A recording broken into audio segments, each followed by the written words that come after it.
Hi, it's me, Ingrid INFP, and I'm feeling like shit because my antidepressants are making me feel like depressed, which, wow, isn't really the point of it, but it is kind of bleak when you don't feel anything. Um, so um, things are looking pretty gray and sad. Um, at least I'm not like crying in the middle of nowhere, but life is kind of boring living the SJ life. Okay. Uh, well, not the SJ life, but living the non-introverted feeling life. Um, and yeah, I just feel tired all the time, and it kind of sucks. So that's why I'm talking with kind of a monotonous voice. But I'm going to try to be a little bit more upbeat. Um, I'm going to talk about my childhood from age 6 to age 11, something like that. And my brother was born when I was 9. So that kind of marked the beginning of a new era in my life because I'd been an only child up until then.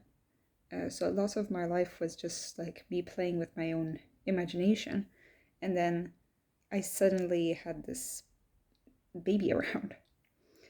Um, I generally was doing well in school and I did enjoy learning.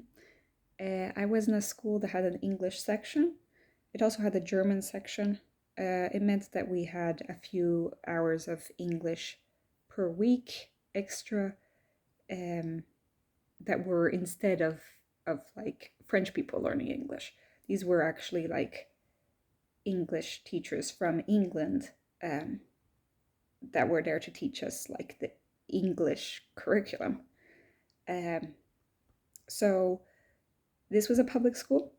It was, but you had to get into the English and German sections. You had to take a test, which was basically like put the bear in the box or something. Like it was simple, but it was still a test. So that meant that you had to have a certain level of language to get in, and that meant a different socio-economical group of people compared to the French section.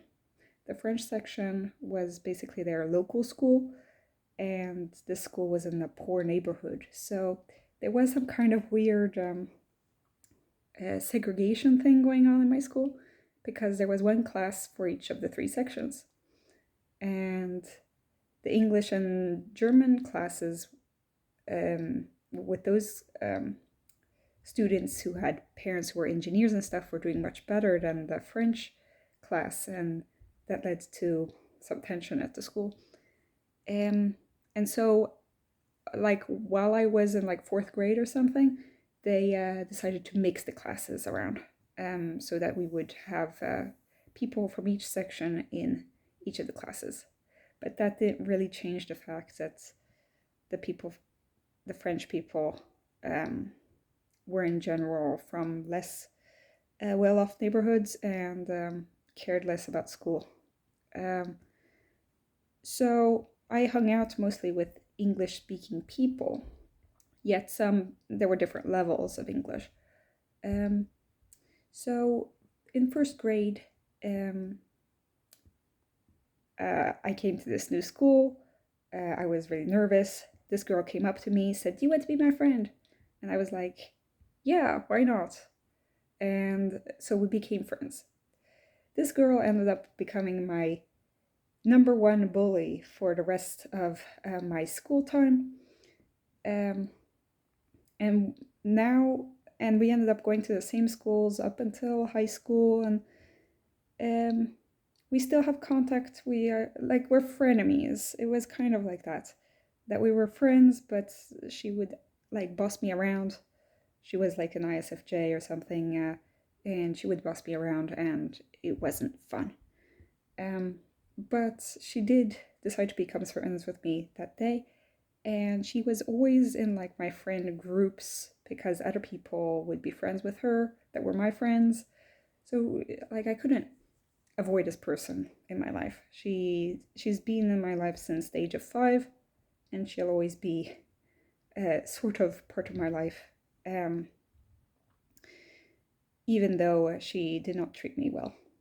Um, she was kind of stuck up, like she thought that she knew best, and that I was just being silly for being an INFP, I guess, and that she could decide everything about my life.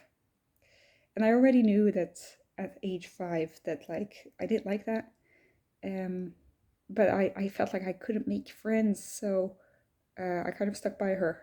And then a new girl came from the US, and I became friends with her. And I think that she was like an ISFP or either that or an INTP. I don't know, but I think that she was an ISFP. She could have been an INFP. I don't know. But it was much more interesting to play with this kind of more wild girl, more imaginative girl, more unconventional girl, compared to playing with this with my frenemy, because my frenemy was just boss me around and decide everything.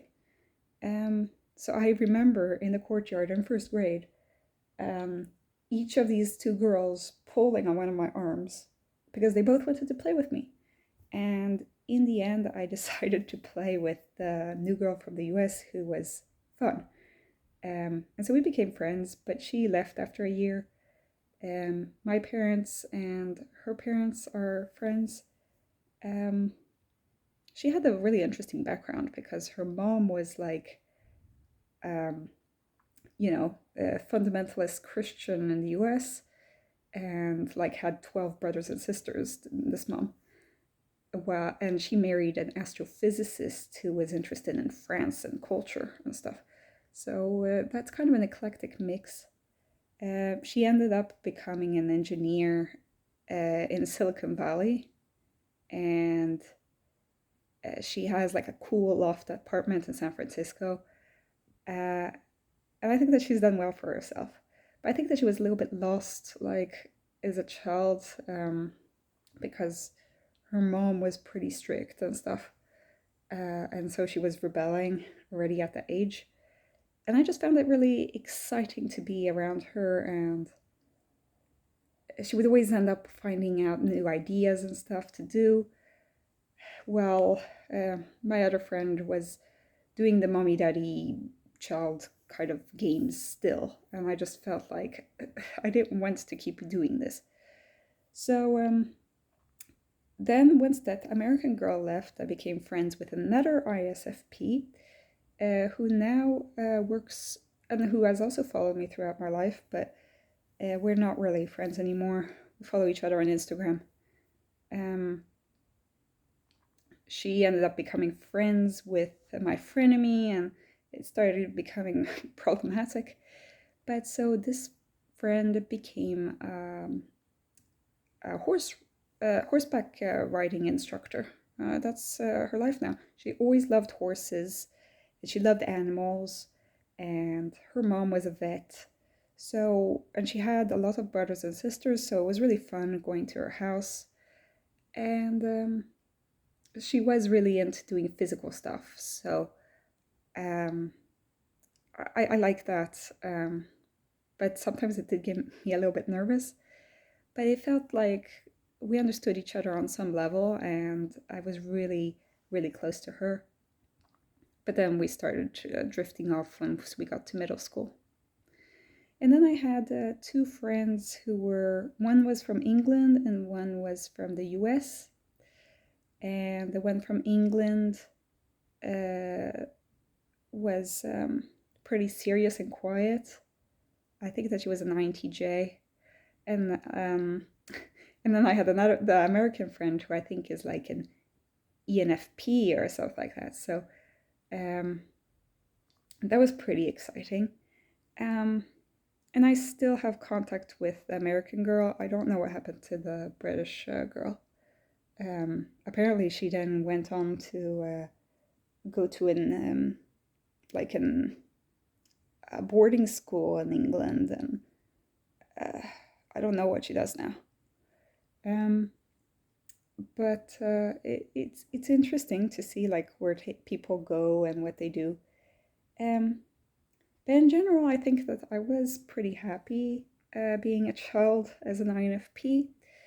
I I was bullied a lot by a lot of different kids, um, and the bullying started like becoming like actual bullying compared to like in preschool. Go watch the video that I made about my life from 0 to 6. I'll link it up here somewhere. Um, but uh, these boys would just um, like say a bunch of shit because I was a nerd, because I was a teacher's pet, all that kind of stuff. There was a lot of that I was too like innocent and naive, and to a certain extent I was. I mean, like I was in my own world. Um, was working really really hard at school. Um, I did do ballet, and then I ended up doing starting to play violin, and that was pretty stressful for me because there was a lot of expectations there. But then what happened is that my brother was born, and that was one of the best things that could have happened to me, I think. It made me really happy to be a big sister, to have that responsibility.